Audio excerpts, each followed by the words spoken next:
ये प्रैक्टिस किया, ठीक है ना। सिर्फ 3 months आई डिड दिस। मैंने 3 महीना ये प्रैक्टिस किया और 3 महीना प्रैक्टिस करने के बाद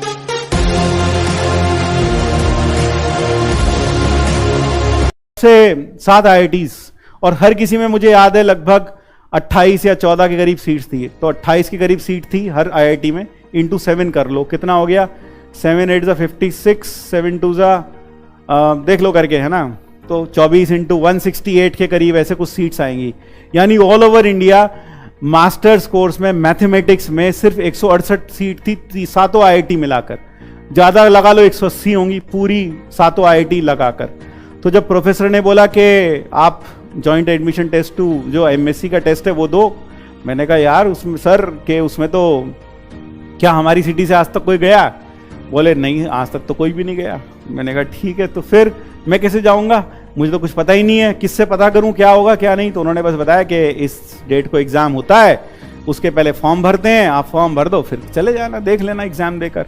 तो उन्होंने ये बात मुझे दिसंबर में कही, और दिसंबर में जब मुझे कही तो एग्जाम था उसका मार्च में।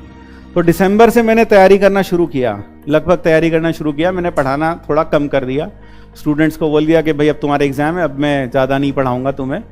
तो अभी तो सिर्फ हम क्या करेंगे, अब मुझे पढ़ाई करने दो। तो मैंने 3 महीना लगकर पढ़ाई की है, सच बता रहा हूँ 3 महीना पढ़ाई की है बस ढंग से, 3 महीना बहुत अच्छे से। कैसे दिनचर्या बताता हूँ, मैं रोज सुबह 11 बजे उठता था। रोज सुबह कितने बजे उठता था 11 बजे। 11 बजे उठता था, 11 बजे उठकर 12 बजे तक नाश्ता वाश्ता करके, खाना कह लो नाश्ता कह लो, वो करके पढ़ने बैठ जाता था। लगभग 12 साढ़े 12 बजे पढ़ने बैठा, फिर 3 बजे तक पढ़ा। फिर 3 बजे तक पढ़ने के बाद फिर थोड़ा खाया पिया, घूमे टहले फिरे, फिर 4 साढ़े 4 बजे फिर बैठ गए। 4 साढ़े 4 बजे फिर बैठे तो रात को 9 बजे तक फिर पढ़े। फिर 9 बजे उठे, खाना वाना खाया, घूमा फिरा, 11 बजे फिर बैठे, और 11 बजे से लेकर सुबह 6 बजे तक फिर पढ़ते थे, और फिर 6 बजे सोते थे, और फिर 11 बजे उठते थे। ये मैंने सिर्फ 3 महीना किया, सिर्फ 3 महीना मैंने ये प्रैक्टिस किया, ठीक है ना। सिर्फ 3 months आई डिड दिस। मैंने 3 महीना ये प्रैक्टिस किया, और 3 महीना प्रैक्टिस करने के बाद सबसे पहला एग्जाम आया IIT रुड़की का। तो IIT रुड़की का एग्जाम था, मुझे आज भी याद है। IIT रुड़की के एग्जाम में जब मैं एग्जाम देने गया तो 100 सवाल आए थे। 100 तो ऑब्जेक्टिव थे और कुछ 10 के करीब सब्जेक्टिव भी थे। तो 100 ऑब्जेक्टिव्स में से मुझे याद है मैंने 96 ऑब्जेक्टिव सही किए थे। 4 मैंने इसलिए छोड़ दिए थे क्योंकि नेगेटिव मार्किंग थी, तो हो सकता था नेगेटिव मार्क्स आ जाए, इसलिए मैंने 4 छोड़ दिए थे। और 10 सब्जेक्टिव में से मैंने शायद 7 के करीब किए होंगे, 3 मुझे आते नहीं थे, मैंने छोड़ दिए। तो यानी कुल मिलाकर 110 में से सब्जेक्टिव्स में 110 में से 100 में से 96 और उसमें 7 किए। अब मैंने क्लास के जैसे एग्जाम दिया, आप बाहर आते हो बहुत सारे लोग मिलते हैं, मुझे भी बहुत सारे लोग मिले। मैंने लोगों से पूछा तेरा कैसा हुआ यार? बोले बहुत बढ़िया हुआ। मैंने कितने किए? बोले वो तो 100 के 100 कर दिए मैंने, और 10 में से 9 किए, 1 छोड़ा है बस। मैंने गजब यार। फिर दूसरे से पूछा तेरा कैसा हुआ? सारे कर दिए, सारे कर दिए, मैंने तो एक भी नहीं छोड़ा, सारे कर दिए। मैंने गजब। 1-2 से और पूछा तो कोई भी आदमी यार उधर 98 और इधर बोल रहा है 10 के 10 कर दिए, ऐसी बात कर रहे हैं सब लोग। मैंने कहा ठीक है। अब घर आया, घर में सबने पूछा कैसा हुआ? मैंने कहा मेरे हिसाब से तो अच्छा हुआ था, लेकिन सेंटर्स पर तो लोग बता रहे थे कि उनका तो बहुत ज़्यादा अच्छा हुआ, मेरा तो कुछ अच्छा हुआ ही नहीं उस हिसाब से। तो ठीक है, थोड़े दिन बीत गए, 15-20 दिन बाद रिजल्ट आया, and I was selected with rank 1 at IIT Roorkee. IIT Roorkee में रैंक 1 आ गया भैया, बैठे बेटा। मैंने गजब हो गया भाई ये तो। और वो जो बोल रहा था कि 100 के 100 करके आया, साला वो तो पागल था, वो तो गधा था, 100 करके आ गया। और वो तो एक तो बोल रहा था मैंने सारे ही कर दिए, उनका तो नंबर था ही नहीं लिस्ट में, दिमाग खराब हो गया। सही है। अब IIT रुड़की सहारनपुर, जो सहारनपुर रहता है, मेरा एक स्टूडेंट है यहाँ पर, स्टीव फ्रॉस्ट, पता नहीं क्या नाम रखा उसने अपना। तो वो जानता है सहारनपुर से रुड़की बहुत पास है, तो सहारनपुर में रहकर रुड़की में सिलेक्शन हो जाए तो उससे अच्छी बात क्या है। 30-40 मिनट, मेरे ख्याल से 1 घंटे करीब का रास्ता है घर से, कोई दिक्कत नहीं है। तो अब लाइफ चिल हो गई। I got rank 1 at IIT MSc entrance in my Roorkee, IIT Roorkee.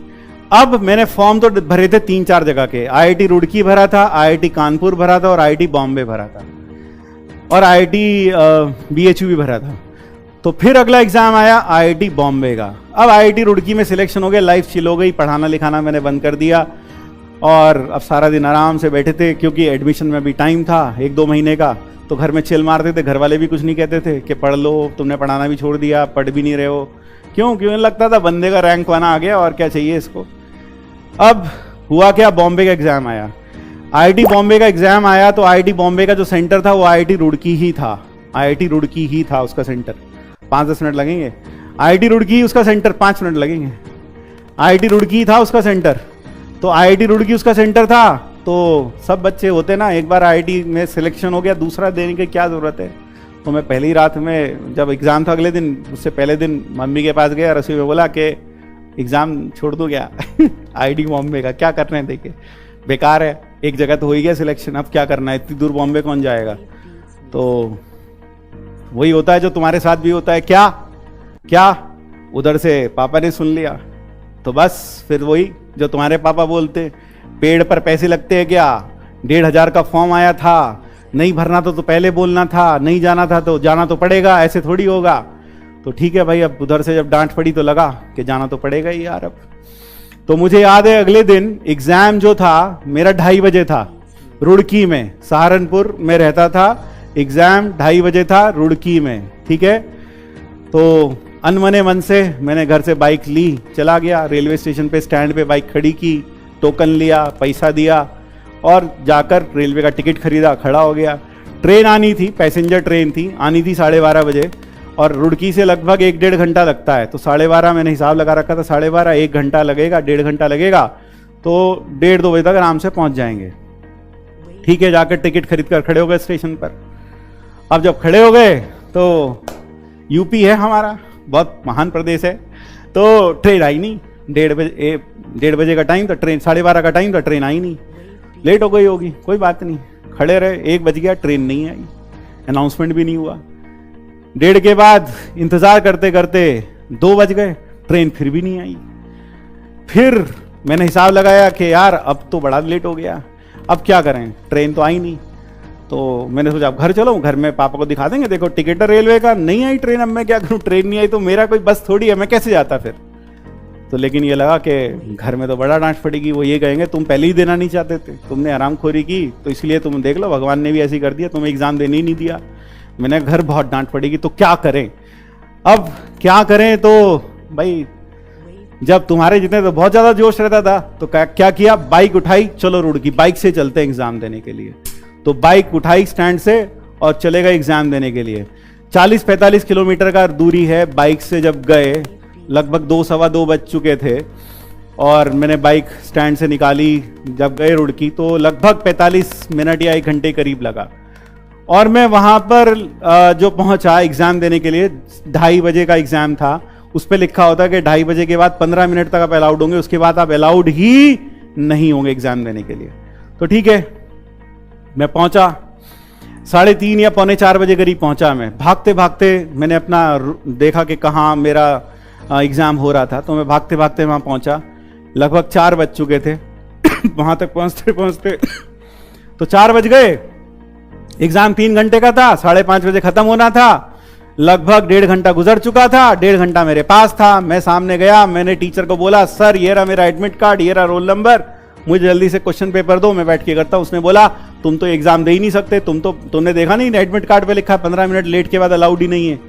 तो मैंने उन्हें बोला सर ये देखो मेरे कपड़ों पे मिट्टी लगी हुई है, मैं बाइक चला के आया हूं, और ये रहा रेलवे का टिकट, आप चाहो तो इंक्वायरी में फोन करके पूछ लो, ट्रेन नहीं आई, ये भारत सरकार की गलती है, रेलवे की गलती है कि मैं एग्जाम नहीं दे पाया, इसमें मेरी गलती नहीं है, मैं तो वहां खड़ा था। अब वो एग्जामिनर का दिल पिघल गया, उसने देखी मेरी हालत, रेलवे का टिकट भी देखा, उन्हें लगा लड़का सही बोल रहा है, तो उसने कुछ कह के चलो ठीक है यार तुम बैठो पेपर लेकर। तो मैं बैठा, अब पेपर लेकर करने लगा, तो 100 क्वेश्चन, उसमें भी लगभग नहीं 70, हाँ 100 के करीब ऐसे कुछ क्वेश्चन थे, मुझसे बहुत कम बने यार, 70 बने 100 में से, 100 में से 70।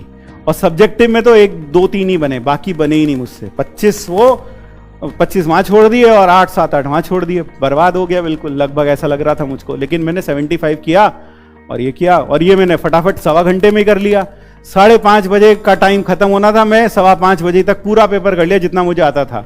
मैं खड़ा हुआ पेपर लेके, मैंने कहा सर पेपर हो गया, और उसे बहुत गुस्सा आया इन्विजिलेटर को मेरे ऊपर, बहुत गुस्सा आया। बोला ये सब बेवकूफ बैठे हैं यहाँ पर, ये पिछले 3 घंटे से यहाँ बैठ के कर रहे हैं, तूने 1.25 घंटे में पूरा कर लिया।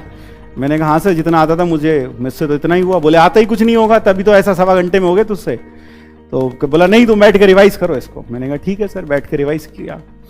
अब रिवाइज किया, फिर ठीक है पेपर दिया, बाहर आया। लेकिन अब की बार मैंने किसी से कुछ नहीं पूछा तेरा कैसा हुआ, तेरा कैसा हुआ, क्यों, भूतकाल में धोखा हो चुका था। तो फिर मैंने घर आया, घर में रात को घर आया बाइक से, पापा ने पूछा कैसा हुआ, मैंने कहा बेकार हो गया, वो तो 100 में से तो 75 ही हो पाए। बस फिर वही डांट शुरू। 2 महीने से तो आराम ही कर रहे थे, पढ़ाई से तो कोई वास्ता था ही नहीं। बस एक बार एक IIT में सिलेक्शन किया, वो हवा में आ गए, ये हुआ वो हुआ, खूब डांट पड़ी। लेकिन फिर जोश था, तो मैंने बोला एक जगह तो हो गया ना, तो इसमें इतना चिल्लाने की बात क्या, एक जगह तो हो ही गया, तो ठीक है। अब मेरे जिंदगी की सबसे मतलब खुश जिसमें मैं कह सकता हूं I was most happiest moment of my life. 15 दिन के बाद घर में लैंडलाइन पर एक फोन आया। अब ध्यान से सुनना, 15 दिन के बाद, मेरे रोंगटे अभी भी खड़े हो रहे हैं ये बोलते हुए। 15 दिन के बाद लैंडलाइन पर एक फोन आया, रात को करीब 8 बजे, 7-8 बजे। मेरी मम्मी ने फोन उठाया, तो जैसे उन्होंने फोन उठाया, मैं दूसरे कमरे में था, वो मेरे पास ही बोले तेरा फोन है किसी का। मैंने किसका फोन है, बोले लग रहा है कोई तेरा दोस्त है उसका फोन है। मैंने कहां से है, बोले बॉम्बे से। मैंने मेरा दोस्त दिल्ली नहीं गया आज तक, बॉम्बे कहां से चला जाएगा। बोले नहीं बॉम्बे से फोन आया है। तो बॉम्बे से फोन आया तो मैंने उठाया, मैंने कहा हेलो। तो उधर से जो दूसरी आवाज थी वो बोले hello, I am professor VD Sharma, I am professor VD Sharma, head of mathematics department IIT Mumbai, and you will be happy to know that you have secured rank 1 at IIT Mumbai. भाई साहब मेरा तो दिमाग खराब हो गया, मेरे से तो फोन ही नहीं मतलब मैं क्या कहूं, मेरे पास शब्द नहीं है बोलने के लिए उस वक्त। क्यों, जब आपने एक्सपेक्ट ना किया और आपको कुछ मिल जाए तो दैट इज अनबिलीवेबल। दिमाग खराब हो गया। मैंने बोला सर मैं आपसे भी बात करने की हालत में नहीं हूं, मैं इतना खुश हूं, मैं आपसे बात ही नहीं कर पा रहा, आप मुझे अपना नंबर लिखवा दो, मैं आपको कॉल बैक करूंगा। तो मुझे याद है अभी भी उन्होंने कहा उन्होंने कहा when you are back in your senses then you can call me, जब तुम अपनी होशाबाश में वापस आ जाओ तब मुझे कॉल कर लेना। तो ठीक है, मैंने फोन रखा। सबसे पहले मैं पिताजी के पास गया, मैंने कहा पता कहां से फोन आया था। मैंने कहा कहां से, कहने लगे कहां से, मैंने कहा बॉम्बे से, IIT बॉम्बे से। कह रहे किसका फोन था, मैंने कहा HOD के मैथ्स का फोन था। तो बोले क्यों, ये बता रहा था फेल हो गया। मैंने कहा फेल होने के लिए फोन करते हैं बेटा, तुम फेल हो गए ये बताने के लिए फोन करते हैं क्या वो। मैंने कहा नहीं। हाँ, तो मैंने उन्हें बताया कि उन्होंने बोला that I have secured rank 1 at IIT Mumbai. तो that was the happiest moment of my life. तो यार जैसा वो खुशी मुझे कभी खुश नहीं हुआ जितना उस वक्त खुश था।